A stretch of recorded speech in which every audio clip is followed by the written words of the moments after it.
Hi, I'm Zach. And I'm Brandon. And we're the Bourbon Bros. Wow, we did that. All right, Zach, I'm pretty excited about what we got going on here today. We got another episode of Is It Good? Is It Good is a fun one. Today we got a lineup of bottles, bourbons, that are $50 to $70, correct? Yeah, that's right. And we're going to be comparing those to the Russell's Reserve Single Barrel. That's our standard. Let's jump in. All right, I poured us each a little bit of the Russells here. We had to have something as a standard, and I feel like we both agreed this is a pretty good one to pick. Yeah, it's a pretty good one to pick. We've had Russells in the past and just absolutely loved it. Yeah. This bottle here is a single barrel, 8 years aged, 110 proof. So pretty excited about making this our standard. Yeah, and you know what's interesting is this will probably, on most people's shelves, fall towards the bottom half of that price range. Which is good. Usually around $55. Right. So it's going to really make comparing everything else really an uphill battle for a lot of those other bottles. I agree. Should we dig in a little bit? Yeah, let's get a grade on this guy. Here we go. Before we dive in, what are we going to be grading our standard off of? Let's set the table now. So we're looking at color, nose, taste, and finish, as well as 2 bonus points today. 2 bonus points are going to be shelf appearance and also value. All right, Zach, we both graded individually. We combined the scores, we averaged them out, and this one came up with a pretty decent score. Pretty decent score. Our score on this one combined was a 26.95, which is, I feel, pretty impressive. Yeah, that's a score to beat, 26.95 specifically. And what stood out for you? So yeah, my standout for this one was it was smooth and I was really getting some nice cherry flavor through there. Yeah, this one felt like home. It felt familiar to me. I used complex and smooth as my standout descriptors. All right.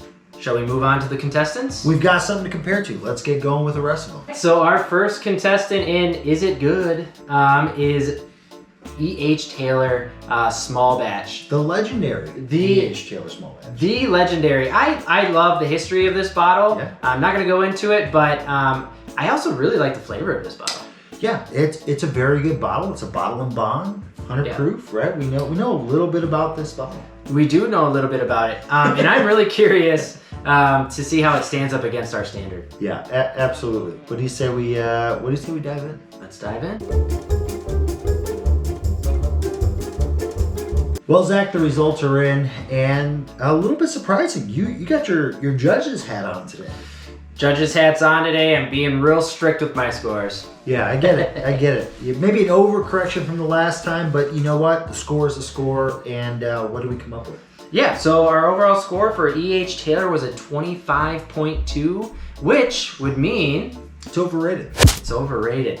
What was your standout for this bottle though? Yeah, I put on here easy drinker. Easy drinker? My standout was smooth, creamy berries. Yeah, you know what I will say about this? It's got a beautiful color, and it's not that traditional dark color that I usually look for in a bourbon. Sure. But I put down honeycomb as a descriptor. What do you think of that? Ooh, honeycomb, not bad. Not bad. I don't know if I tasted a lot of honey in there, but to each his own. Okay, Brandon, we're on to our next contestant. It is still Austin Cask Strength. I remember when we've had this one in the past. Yeah. In fact, we did the same bottle in the Is It Good, less than $50. Yeah. The price has since gone up on this guy. Has it really? It got the double dip. Yeah, almost $10 a bottle. Yeah, this is a Texas bourbon. It is 2-year Texas bourbon. We've graded it well in the past, so I'm excited to see how it does stacked up against a little higher competition. Yeah, a little higher, a little Russels. I can't wait. Let's dive in. Let's do it. Zach, unfortunately, it looks like we're 0 for 2. Well, yeah, I guess. So it's still Austin. It did come in at a 25.18. Yeah, we got the Grinch over here grading the bourbon today. I feel like I'm being pretty friendly to these guys, but Zach has got a strong standard and he's sticking by it. Strong standard. Woo! Yeah. So what stood out for you on this one? Yeah, so what stood out for me on this Still Austin was I wrote down hot, creamy vanilla. I put simple and straightforward. Yeah. And even though we felt like this was a good bourbon, it's still overrated. As you can see, our next in the lineup is Knob Creek 12-year. Yeah, I know this whiskey. I trust this whiskey. This is going to perform. It does not. Knob Creek always comes through on a lot of their years. Even like the 9-year. I see the 9-year in the store all the time. Yeah, yep. It's a great value. It's got a good looking bottle, so we know it's going to get points there. Ooh, shelf. But let's see what happens on the nose flavor and finish. Let's dive in. Let's do it. Okay. We came in with a hitter this time around, and Zach still found a way to grade it low. What do we come in with? Woo, coming in hot with a 24.33. Lowest score of the day? Lowest score so far, that's for sure. All right. Well, it's obviously overrated by our standard, but what stood out to you?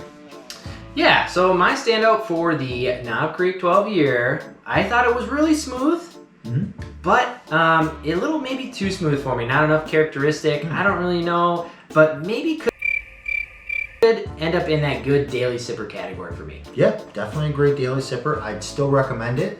I have notes of light and oaky. Light and oaky. Very good. Should we get on to the next one? On to the next. Henry McKenna. Single barrel. One of your favorites? One of my favorites. It's tasty. I've had it in the past, so I'm excited. This is bound to get a good score. Bound to get a good score, but I guess lately today I've been a Scrooge. All right, Scrooge McDuck. Let's jump into the Henry McKenna bottle and bond. Batter's up. So we got the scores. Scores are in. What do we got for this one, Brando? This was the closest of the day, but yet your stringent standards They're tight. Did not allow it to prevail. This came in at a 26.85. 0.1 less than our standard. 0.1. What does that mean? That's tough. We still gotta say it's overrated. You just called Henry McKenna overrated. I know, and this is a delicious bottle. But what was your standouts for this one? Yeah, on the Henry McKenna, I came in with a well-rounded, smooth bourbon. All right. How about you? For me, I came with sweet candy caramel, and I thought it was pretty smooth. And all the other alliterations you could add, sweet candy caramel. Yep. A little bit of everything. Shall we move to the next one? Let's keep her moving. Keep her moving. Please, oh please, let there be at least one good bourbon in the lineup today. Zach, what are we doing with the Larceny Barrel Proof? Larceny Barrel Proof. This is the A124 batch. Latest iteration. Latest iteration. It's also coming in hot at 124 proof. All right, well, you know what? Best for last. What do you say we dive in? Cheers.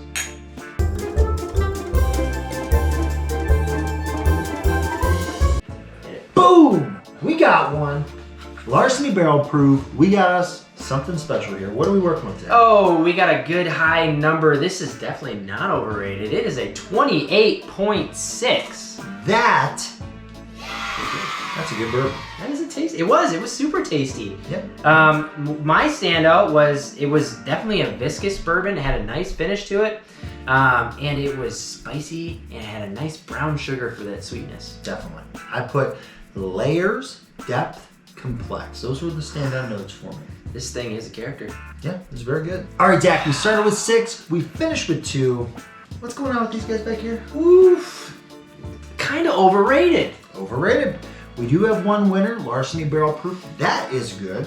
That's proven. That was tasty. It had a ton of character to it. I'm really glad that we stacked it up against our Russels. Well, I'm excited to close the chapter on this iteration of Is It Good? We're going to do another one down the road. Until then, I'm Brandon. And I'm Zach. And we're the Bourbon Bros.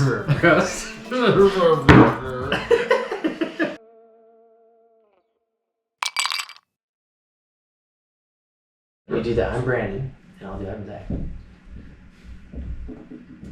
Are we? Yeah. Oh, is that why it's flashing? Yeah. Okay. Until the next time, I'm Brandon. And I'm Zach. And we're the Bourbon Bros. Oh. I'm early. Oh. Do you want to so you're kind of doing my part. Until the next time, I'm Brandon. I'm Zach. And we're the Bourbon Bros. Oh. Ready?